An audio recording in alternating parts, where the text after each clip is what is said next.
I was reading that second one. I'm like, there is no way. Wait a minute. There is no way Cameron's gunshot wound had any business being the storyline of this episode.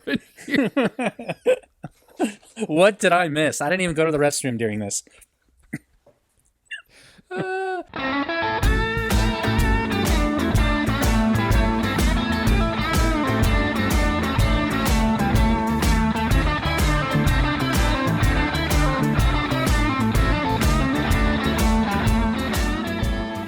Welcome back. If you are just joining us, you are watching part 2 of tonight's 3-part show.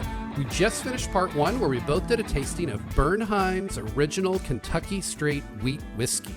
Ken, where would you rank Bernheim original Kentucky straight wheat whiskey other than being a mouthful? Where would you rank this on your list? Well, right now, I have to say it's probably top 5. I really enjoy the flavor profile. Gonna pour myself another glass, top Please this off do. as we get into the review of the episode. Yeah, this is definitely one of my favorites. We didn't plan to do this tonight, but because we couldn't find the Buffalo Trace, I'm kind of excited at the fact that we're reviewing our first non-bourbon. Mm-hmm. And I think Bernheim, lived up to the challenge. Yeah, I'd agree. Glad we both had this. Yes. The snow is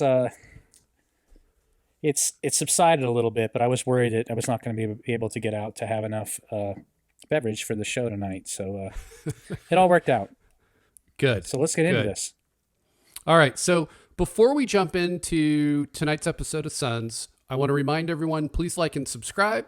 Click that little bell at the top of your page so you don't miss any future shows. And then be sure to leave us your questions and comments in the comment section below, or you can also email your questions to us at ask@bourbonbros, that's BROS.TV. And if your question doesn't suck, and even if it does, there's a good chance we may read it on a future show. Yeah, we'll take one question that sucks. All right. Let's get into tonight's discussion of Sons of Anarchy, Season 1, Episode 11, titled Capybara. Interesting title, Ken. Yeah, is it Capybara or Capybara, or how do we know for sure? I don't. I think it is Capybara, if I'm not mistaken. I think I did go and listen to the pronunciation. I was not familiar with the capybara. I was not either, but it's a perfect name for this episode. Educate us, Ken. What is a capybara? I believe it's the world's largest rodent, and it's based out of South America somewhere, right? That is correct. So correct. So a big rat. Big rat, right? Big rat. Mm-hmm. Yeah. So what could that mean in this episode, Ken? Well, I think what could it mean? I think you're about to find out. I don't want to spoil it so early. All right. So fair enough. The original air date on this episode was November 12th, 2008. Ken, we're this close to reaching 2009. Yeah, it's in striking distance. This episode was written by Kurt Sutter and Dave Erickson. And should I go ahead and give a quick synopsis? Yeah, let's do that. All right. And again, I always feel much like trailers. I feel like oftentimes you watch a trailer and it feels like you've seen the entire movie. Mm-hmm. That's how I feel sometimes when I read some of the published synopsis. They just give so much detail. So I've pulled a lot of that back because that's obviously why we're here. We're going to talk about the episode. So we're going to tease it a little bit. So the synopsis is the modified synopsis. Although Luann has been released from ATF custody, the ATF does raid the Sam Crow clubhouse and they arrest Bobby for murder. We'll get into that. Mm-hmm. Opie, meanwhile, is nowhere to be found, though our good friend Juice brings some evidence to Clay and Tig that Opie may have turned state's evidence. Mm-hmm. Jax, who is skeptical of the evidence, believes Agent Stahl is to blame. Deputy Chief Hale takes issue with Stahl as well. And Stahl shows Hale how much she cares for him. Stahl then tries to scare Donna into turning state's evidence. And after Opie is released from custody, he returns to the club to set the record straight, while Tig goes out in the parking lot to play exterminator. Well put. Tig and Clay decide they want to take their turn in the Star Chamber, For anyone that might have familiarity with the 80s movie titled The Star Chamber, you'll get that obscure reference. And if you don't, Google it. Jax's ex-wife, Wendy, returns to Charming, and Gemma decides it's time to cozy up with Wendy. Mm-hmm. So, again, I don't want to get into all the details because we got all of that coming. But Ken, what were your overall impressions of this episode? Yeah, I mean, that was good teasers of what we're about to get into. I mean, he didn't dive too deep into all the points there, but I enjoyed this episode. I don't think it's the best one I've seen so far, but I think it sets us up for what's about to come. Yes. And again, we're only a few episodes left from season 1 finale. Mm-hmm. And you can definitely feel that things are coming to a climax. Yeah, we're turning that season. corner. And this particular episode is heavy on the drama. Like there's a lot of kind of dramatic edge of your seat, what's going to happen moments in this episode. Right. What would you say your likes and dislikes are about the episode? I like it for that reason. There's not a lot of fluff in this episode. And sometimes those episodes that have a little fluff and are a little bit more fun and kind of that story of the week are great. Mm-hmm. And it's just a fun ride. And then you have episodes like this where there's a lot of gravity to the episode. And you know that there's more to come. And it starts to really test friendships and alliances, and things are getting shooken up quite a bit here. Yeah. Did we have any new characters introduced in this episode? I believe there was one. I think this is the first time that we have been introduced to Opie's mother, Mary Winston, yes. Right? Mary was her name? Yes. Thank you. You're right. That this is the first time we meet Opie's mother. Mm-hmm. And yes, it is Mary Winston. So yes, she, I don't know if she's in many more episodes. So I don't know if she'll be a recurring character, but obviously a prominent character and worth noting. Mm-hmm. All right. So with the synopsis out of the way, let's just quickly kind of go through the main storylines. And I always like to try to break it out between kind of what would be episodic versus ongoing. And there's a little bit here that are kind of tie-ins to ongoing storylines, but are really specific to this episode. So the lines get a little blurred, but Bobby gets arrested for the murder of the port commissioner. Mm-hmm. Again, that's from a prior episode, but Bobby getting arrested is really kind of this episode. Opie and his family are MIA. No one can find them. And then Wendy, who is an ongoing character, specifically her returning to Charming from rehab is kind of key to this episode. Although I think this is going to turn into a longer term storyline. Yeah, it feels like it. As far as ongoing storylines, we still have Gemma and Tara, right? Gemma just does not want Tara in Jax's life. And now with Abel about to come home and Jax and Tara are obviously now in a relationship, Gemma is concerned about, what does this all mean, and what's going to happen, and wants to kind of know Tara's intentions. Mm-hmm. Stahl, who's been going after Sam Crow, now really is going after Sam Crow after her run-in with Otto. Yeah. You've got Gemma, who, because of her dislike and distrust for Tara, is kind of now butting up with Wendy, mm-hmm. as who she sees as a better alternative. And then, although it really is about this episode, it is something that is going to be something that will move beyond this episode, and that is the title of this episode, Capybara, mm-hmm. is Opie is suspected of being a rat. Right. Front and center for this story, for this episode, but it doesn't all get wrapped up tonight. No. That's a good summary.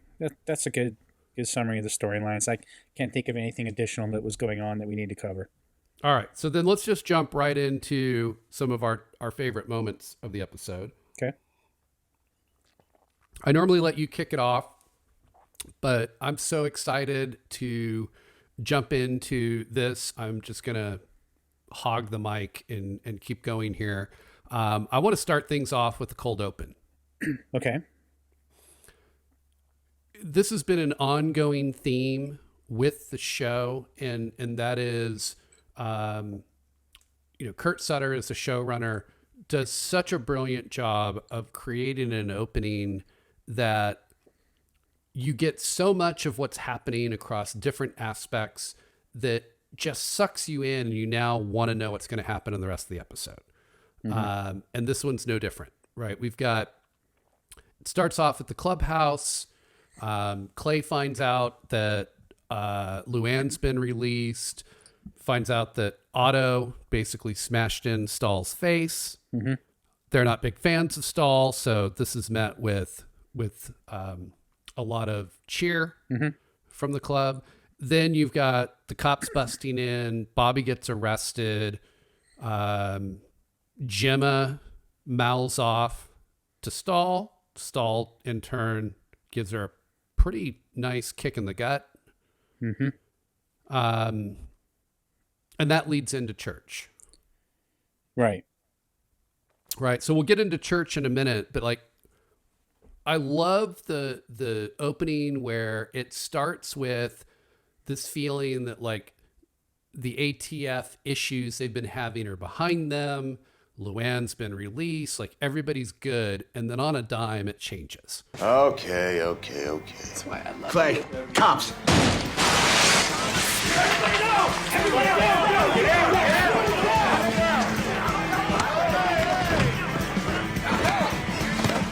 It all goes to hell in a handbasket very quickly.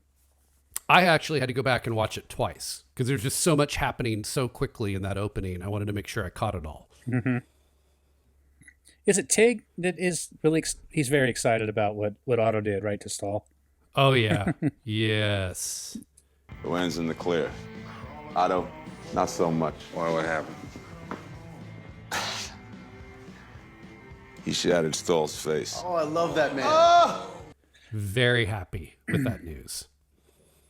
So I just love the way that whole opening just pulls you in and kind of tees up the entire episode. And I'm going to let you kind of take us into the next point, but I'll just quickly mention that the other thing that kind of comes up in all of this is as the club is trying to figure out what to do with everything that's happened, no one knows where Opie is.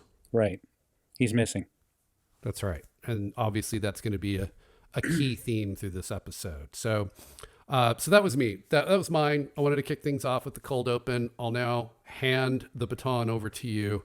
Take us into moment number 2. Well, I think it's just the big thing that jumps out to me is Opie the Capybara, as we've called it, the rat. The club discovers that Opie and his family were picked up by the ATF, but not in handcuffs, in the middle of the night. 4 black SUVs showed up and took his whole family. They weren't not cuffed. just him, but the whole family. His whole family. They also discover that his debts were paid off. Just talked to our guy over at San Joaquin Savings and Loan. He checked Opie's finances. And Somebody paid off a huge chunk of his debt. Federal wire transfer. Mortgage, credit cards, car payments. So that doesn't look good. Looks good No. at all. Tig is fired up. Like, he immediately starts putting things together and feels that Opie has ratted. Go.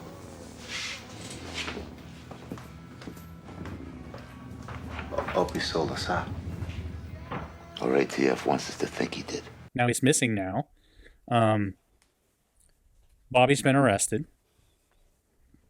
And Jax stands up for Opie. Like, he knows that he just keeps saying it. Opie would never rat. He would never rat. It's a setup. maybe. Or he gave Bobby up. Now he's come witness protection.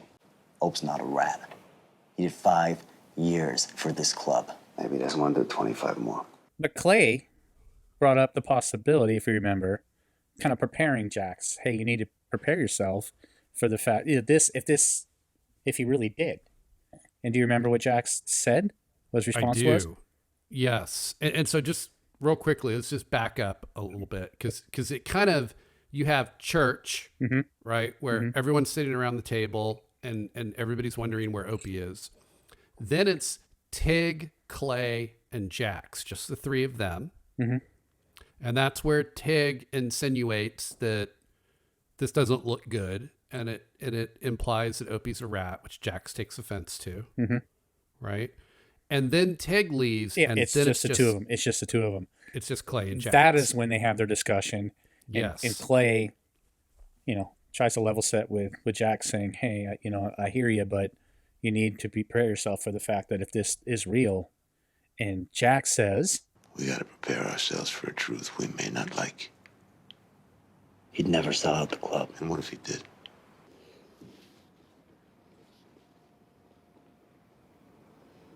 Then I'll kill him myself. that's bold because they're tight. He knows that's how confident he is. That shows the strength of their relationship. Yes, and at the same time, if it turns out that Opie is a rat, you can't go back on that now. Like, it's a stake in the ground. Yeah. So, I mean, he's pushing all of his chips in on the fact that Opie would not rat. Right. And the again, I know we say this every week, but the way that scene was set up, shot, and the acting delivered between Ron Perlman and Charlie Hunnam in that scene, you felt everything that Jax was going through and the gravity of those words. And if Opie has made a deal, he's dead man walking. Right. Right. And it also, again, the tension between Jax and Tig in this moment is pretty remarkable too. The acting there, you can see that Tig's upset.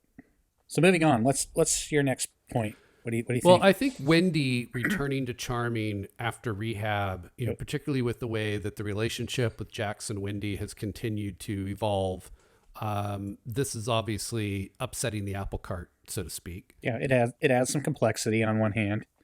Yeah. I don't know about you, but I noticed a much different Wendy. Right? She obviously Not being high. Yeah, not has being a tendency completely to do stoned that. or overdosing. She cleaned up quite a bit. Looked a lot different. Just the way she spoke, she was more level-headed. Kind of a different spin on the character. Yeah, and what's interesting is we don't necessarily know the backstory, but obviously there was a time when Wendy was sober that Jax fell in love with her. They were together, right? So it begs the question of, does a clean and sober Wendy strike that chord with Jax? Yeah. And obviously I think Tara is asking that question as well. Yeah, you can see that. So as she comes back, I think I recall her saying that she'd been sober for 63 days in rehab. Good attention to detail, Ken. I don't think I would have remembered that. Right. Well, that's, since that's probably including her time in the hospital, but then off to rehab as well. So. Yeah, and she's not totally out. Like she was going to some sort of a home. True. For recovering addicts. So she's still working the program and actively trying to stay clean. Right. It's going to be interesting to see where this goes. Right. And obviously that's the key, right? Is they're adding another layer of complexity and tension between this relationship that Tara and Jax are starting to develop. And and you see it come out in all of the key players, right? Tara's concerned what this means for them. Wendy's concerned about what this means for them. Jax doesn't really know what this means. Gemma sees an opportunity. We'll talk about that in a little bit. Right. Like everything starts to it's like dumping out the Legos all over the floor, and you got to start over. Right. She comments that how much she misses Jax. She goes to the hospital. She's seen there early on at the hospital, wanting to hold Abel and see her son, respectful of the fact that, she hasn't been around and everything that's occurred. Tara, it lets her see her child. Yeah. So it's just, you're right. She's coming back into the picture, and there's complexities forming. That's what I saw. And Jim is quick to get involved. Oh yeah. She sees it. So Yes. So we'll talk a little bit more about that. But I think Wendy returning to Charming is an interesting dynamic, and it will be interesting to see how it plays out. What do you got for your next top moment? Well, I think something that jumps out at me is the plan. The plan that Agent Stahl has. We'll call it Agent Stahl's bold plan. Her plan is to kind of create this illusion, we'll call it, that Opie ratted, because they have some tangible evidence, if you recall, from the witness at the murder scene.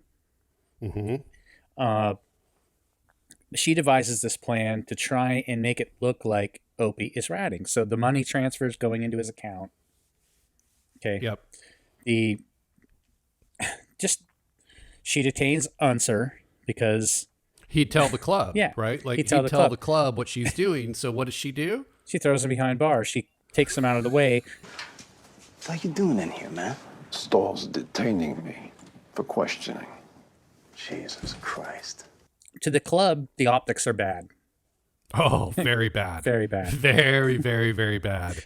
I would not want to be in Opie's shoes. Right. It appears very real. I liked Agent Stahl's delivery when she was informing Opie what she had done to him. Just that dialogue back and forth was classic Stahl. You crazy bitch. You're setting me up as the rat. Unfortunately, I think it's going to play out that way, yeah. It's well played by her. Yeah, and it's like she's basically using him as bait. She is. She knows exactly what the club's going to think. She's hanging poor Opie out to dry. And her, like, basically what she's done is she says, I've basically set it up to where the club thinks you're a rat and will kill you. So you might as well go ahead and rat. Right. And then we'll protect you. It's low, Ken. It is low. And just, we'll talk about it later, but Stahl's pitch to Donna is making that look good. Yeah, she's always going after the women that she feels will not want to go to jail and will be easier to convince. Right. And she takes a swing at Donna as well. That's why you're here. For your own protection. Clay and his crew think that Opie has turned. God. Do you have any idea what these guys do to a rat? I really enjoyed that dialogue there. And even Hale, who just despises Sons of Anarchy, right, wants to take them down in the worst way. Even he sees this as below board. You've gone too far. What you are doing and how you are doing it. It is wrong. Someone's going to get hurt. He was concerned with the approach. Yes, which is actually the next moment I was going to bring up. So we'll just slide right into it, which is, I referred to it as Stahl shows Hale how much she cares. Right? Because Hale basically pulls her aside and tells her, this is not cool, what you're doing. And after he makes his argument, what you see from Stahl is this realization of what she's done. She agrees with Hale, gives him a kiss, thanks him, right? And Hale it leaves that scene feeling like he's made a difference and she's going to make things right. That's not what happens, Ken. No, she was just placating him. In a short while later, you see Hale and one of the other ATF agents walks up to Hale, and what does he tell Hale? Basically, she's throwing you out of here. See you later. Deputy Chief Hale, I've been instructed to escort you from the building. What are you talking about? Agent Stahl's request. That's just cold, Ken. She's and cold. She does it through another agent. Like, she won't even just have the conversation face to face. She basically tells Hale what he wants to hear, and then because he's not on board, has someone else escort him out of the building. Just throws him out of the building. Yeah. Not cool. No, her tactics are cold, but well played. I see what she's doing. Yeah, and we're still scratching the surface. Right. And that, as we like to say, is going to do it for part 2. Yeah. Remember to like and subscribe. Check out our channel for more shows, and be sure to come along and join us for part 3, where we're going to continue to enjoy some Bernheim original Kentucky straight wheat whiskey. They've got to work on a shorter name, Ken. That's a mouthful. I love the whiskey, but good Lord, that's a lot. All right, so Bernheim original Kentucky straight wheat whiskey, and then we will wrap up our discussion of Sons of Anarchy, Season 1, Episode 11, titled Capybara. Stay with us.